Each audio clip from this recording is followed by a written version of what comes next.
I'm really, really close with my castmates, specifically, Oscar and Daisy and myself and Kelly had really transparent and loving conversations that I will never forget for the rest of my career. As individuals, we have an impossible battle. As a collective, we stand a chance.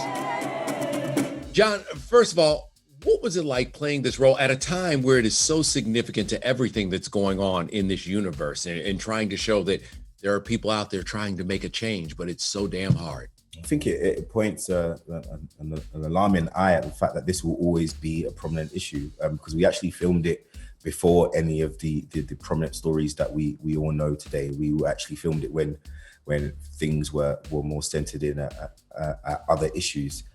So to know that it kind of like fizzled into this, it's like a prophecy position from Steve McQueen for penning this idea and for then getting me involved.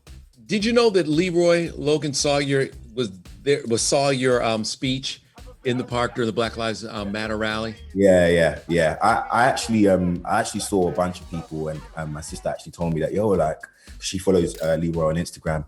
And she said that, Leroy was there. And I was like, wow, I didn't know. It's good that he was around. What was it like when you saw yourself that you were trending worldwide and Black folks were like around the world were like, yo, John Boyega, all right. Like people really felt it. You know what I mean?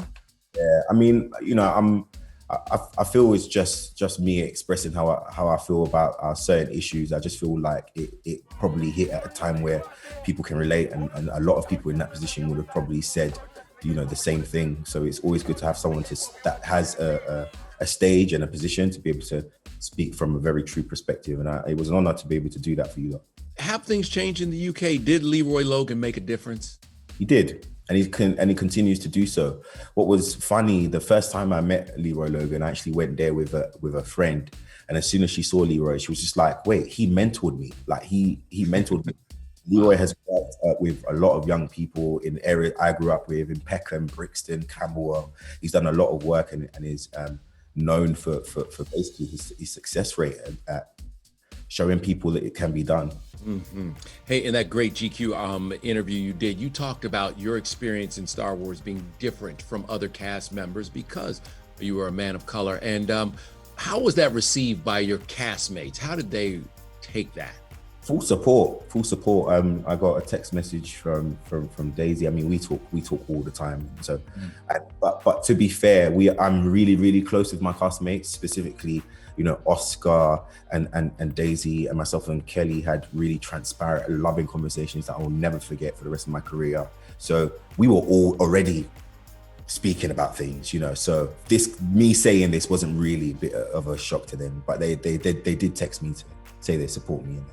How important was it that you said, I mean, we on the outside realize the importance of you stepping up to say something like that and to say what you said in the park. But how scary was that for you, knowing that, there are people out there who may take that the wrong way and say, oh, well, I'm done with this dude. Yeah, man. I understand that because, the narrative, as I said, no one's ever going to assume that I'm, telling the truth, right? It's hard for people to even assume things are positive, and I understand that. But I don't care.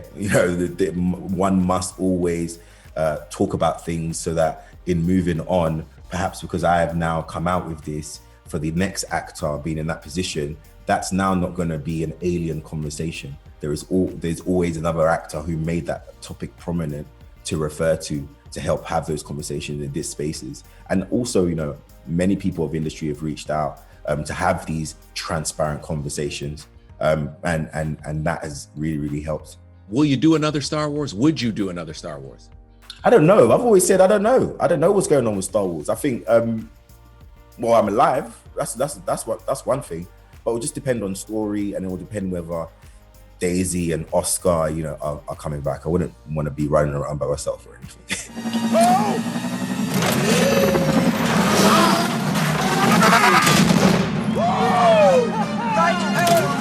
How important was it doing these stories, what Steve is doing, and telling these stories and bringing them to light and giving you an opportunity to bring them to the screen to share with other people? I think it's so important. Storytelling can sometimes be revolutionary in terms of exposing different perspectives that you may have not looked into. although it's dramatized and we can never convey the absolute truth because you have to sit through someone's life, that can help prompt research, more intricate and critical dialogue. And I just think it's very, very important in this process as we decide, you know, what we're fighting for or what we support, and how we morally approach these kind of scenarios that we're seeing in the world today. Mm-hmm.